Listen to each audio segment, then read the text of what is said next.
За 6,5 милиони евра ќе биде намален буџетот за набавка на лекови за лица со ретки болести, вели Весна Алексовска од Сдруженијето на граѓани со ретки болести. Според неа, најголем проблем имаат пациентите, на кои им се диагностицира болест во текот на годината, бидејќи буџетот е однапред испланиран и не може да биде предвидено колку лекови ќе бидат потребни. Буџетот се одредува на почетокот на годината и тој буџет останува ист и тој е веќе испланиран за постоечки пациенти и нема место за нови, освен ако некој не почине.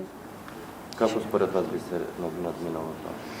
Со флексибилни буџети, што не е можно, со дополнителни тендери, да се прави тендер 2 пати годишно. Во Македонија има над 1000 пациенти со ретки болести. Од Сдруженијето на лекари по семејна медицина пак, како што велат, специјалистите имаат врзани раце во делот на алатките, преку кои полесно би ги препознавале пациентите со ретки болести. Треба малце да ни се одврзат рацете пред се на специјалистите по семејна медицина. Србија, Албанија и Косово и Бугарија имаат многу поголеми ингеренции, многу поголеми можности за лабораториски иследувања, многу поголеми можности да упатат пациент за дијагностичка метода. Во изминатите години веќе сме тестирале повеќе од 1500 пациенти со ретки и ултраретки болести, со диагностичка успешност со 40%.